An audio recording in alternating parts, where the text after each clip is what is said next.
আসসালামু আলাইকুম সবাইকে স্বাগতম জানাচ্ছি অনলি এক্সেল টিউটোরিয়ালে। আজকের এক্সেল টিউটোরিয়ালে আমরা দেখব কিভাবে ম্যাথ ফাংশন ব্যবহার করতে হয়। এই ম্যাথ ফাংশন ব্যবহার করার জন্য আমাদের এখানে যে ডেটাগুলো রয়েছে সেটি হচ্ছে আইডি নাম্বার এবং নিচের দিকে আমরা দেখতে পাচ্ছি আইডি নাম্বারের একটি লিস্ট রয়েছে। এটি হতে পারে ন্যাশনাল আইডি নাম্বার অথবা হচ্ছে যে কোনো প্রতিষ্ঠানের কর্মচারীদের আইডি নাম্বার হতে পারে।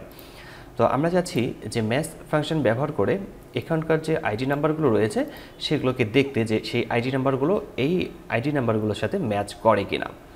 যদি সেটা ম্যাচ করে তাহলে সেটা কোথায় রয়েছে সেটা আমরা দেখতে চাই। তো এই ম্যাথ ফাংশন ব্যবহার করার জন্য আমরা প্রথমে এখানে ইকুয়াল টাইপ করব। ইকুয়াল টাইপ করার পর আমরা এখানে টাইপ করব ম্যাথ MA।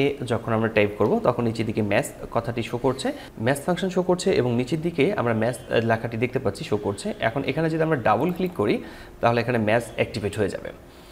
এরপর এখানে দেখা যাচ্ছে লুক আপ ভ্যালু। এই লুক আপ ভ্যালুটা হচ্ছে কি, যে আমরা এই ডেটাটাকে দেখতে চাচ্ছি যে আমাদের এখানে যে আইডি নাম্বারটি আছে এই আইডি নাম্বারটি এখানে শো করছে কিনা। যদি সেটা আমরা দেখতে চাই তাহলে আমরা এখানে ক্লিক করব লুক আপ ভ্যালুতে। এরপর আমরা কমা টাইপ করব।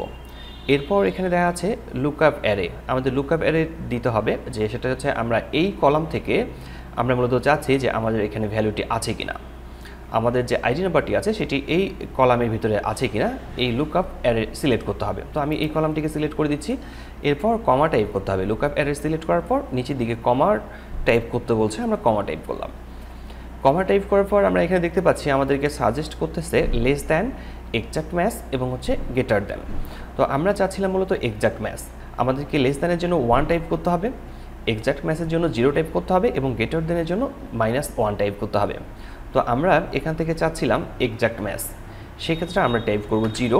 এরপর হচ্ছে ব্র্যাকেট ক্লোজ করে এন্টার প্রেস করব। ব্র্যাকেট ক্লোজ করার পর এন্টার প্রেস করছি। তো এন্টার প্রেস করার পর এখানে দেখতে পাচ্ছি যে এখানে লেখা আসছে নট অ্যাভেলেবেল। এখানে নট অ্যাভেলেবেল দেখাচ্ছে যে এখানে এই ডেটাটিকে খুঁজে পাওয়া যাচ্ছে না, আমাদের যেখানে যে ডেটাটি আছে এটা এখানে খুঁজে পাইনি। আর এখানে যদি আমরা ডাবল ক্লিক করি তাহলে নিচের দিকে আমরা দেখতে পাচ্ছি, অথবা এখানে ক্লিক করে ড্র্যাগ করে যদি নিচের দিকে নামাই তাহলে দেখতে পাচ্ছি যে আমাদের এখানে ডেটাগুলো শো করছে। যেমন এই ডেটাটি রয়েছে 12 নম্বর সেলে। আমরা যদি 12 নম্বর সেলটাতে একটু খেয়াল করে দেখি তাহলে এখানে যে ডেটাটি রয়েছে এখানকার ডেটাটি ম্যাচ করেছে। তো এক্সাক্ট ম্যাচ ব্যবহার করে আমরা খুব সহজেই এটাকে বের করতে পারি। আর এখানে মূলত দেখাচ্ছে নট অ্যাভেলেবেল। আমরা যদি এখানে নট অ্যাভেলেবেল না লিখে না শো না করে আমরা যদি এখানে ইফ ইরোর অথবা হচ্ছে ইরোর অথবা হচ্ছে নট ফাউন্ড এই টাইপের কোনো কথা বসাতে চাই, সেক্ষেত্রে এখানকার ফর্মুলাটাকে একটু এডিট করতে হবে। তো এই জন্য আমরা এখানে ডাবল ক্লিক করে নেব। ইকুয়ালের পর আমরা এখানে লিখব ইফ ইরোর লিখব। তো ইফ কথা লেখার সাথে সাথে নিচের দিকে if error, if NA, if এই কয়েকটি ফর্মুলা শো করছে। আমরা এখান থেকে নিচ্ছি ইফ ইরোর, সবার শেষে ক্লিক করে নেব, কমা দিয়ে নেব, ডাবল ইনভার্টেড কমার ভিতরে আমরা এখান থেকে লিখে দিচ্ছি not found, double inverted comma close, bracket close. এরপর এন্টার প্রেস করতে হবে। এন্টার প্রেস করার পর আমরা দেখতে পাচ্ছি এখানে লেখা আসছে নট ফাউন্ড। আমরা যদি এখানে ডাবল ক্লিক করে নিই তাহলে নিচেরটাও নট ফাউন্ড দেখাচ্ছে। তো এই সেলটি মূলত নট ফাউন্ড দেখাচ্ছে কারণ এটি মিল আছে মূলত 5 নাম্বার সেলের সাথে। 5 নাম্বারের সাথে আমরা দেখতে পাচ্ছি যে এখানে যা রয়েছে শুধুমাত্র শেষের দিকে ডাবল 0 রয়েছে আর এখানে ডাবল 0-এর পরিবর্তে 01 দেওয়া আছে। আমরা যদি এখানে একটু পরিবর্তন করে দিই, 0 করে দেওয়ার পর এন্টার প্রেস করি তাহলে দেখাচ্ছে যে এটা মূলত 5 নাম্বার সেলে রয়েছে, 5 নাম্বার সেলে এই তথ্যটি আছে। তো খুব সহজেই আমরা মূলত যে কোনো ডেটাকে যদি খুঁজে পেতে চাই তাহলে ম্যাথ ফাংশন ব্যবহার করে খুব সহজেই খুঁজে পেতে পারি।